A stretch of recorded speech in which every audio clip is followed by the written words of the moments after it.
Before you ask, no, it's not Eternal Quest. I wish it was. And before you ask, no, I'm not counting Dota, because even though Dota is the worst thing I've ever played, it's technically not a video game, so I don't count Dota, but it is the worst thing I've ever played in my life, and it's the worst thing ever made.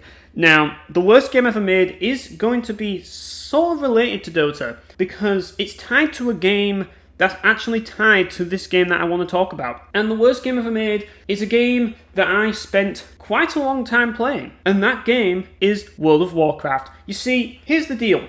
Eternal Quest didn't waste my time. It didn't waste my life. Eternal Quest hasn't killed people. Literally killed people. World of Warcraft has killed people. Look it up. It's there. There's people that have died playing World of Warcraft. World of Warcraft is a shit game. Like, where do I even start? Like, the community is the worst. I mean, sure, you could argue Dota has a worse community and Warcraft 3 has a worse community, but World of Warcraft isn't so far behind. It's full of elitist pieces of shit that just want to make sure that no one can have fun so that they can gatekeep every instance, even though you're not that bothered about dying, but they don't want you holding them back, so they won't invite you to instances. And on top of that, you've got guilds, and I've been through that shit. I've been through guild drama. I've had people start shit with me over petty reasons. Like, the community is terrible. But that's before we even start about the story. World of Warcraft ruined one of the greatest stories ever made, Warcraft 3, which was phenomenal. I adore that story. And now they've completely shat all over it. It's like they've turned Shakespeare into Kingdom Hearts. Somehow. I don't even know how they managed to do it, but now we have all these fucking Void Lords. We have fucking Sylvanas, who's taken center stage and taken all the spotlight in a world that's full of interesting villains and antagonists. Now it's just her.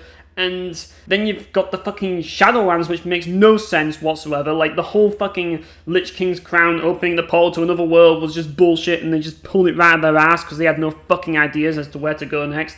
And they've just added all of this fucking extra lore that doesn't need to be there and retconned the whole fucking series to the point that it is just absolutely ridiculous. I mean, you've got fucking spaceships now. You've got all these crazy, ridiculous things. It's stupid. But that's before we get to the worst part. The worst part is the business practices, because this game has it all. It has always online DRM. It has fucking monthly subscription paywalls. It has microtransactions. And it's all designed around making you spend more time, therefore spend more money on the game, because Blizzard are greedy bastards. So fuck World of Warcraft, and fuck everyone who supports that trash! But it has dragons that transform into hot anime waifus. I don't fucking care! Cancel your subscription, uninstall the game, fix your life!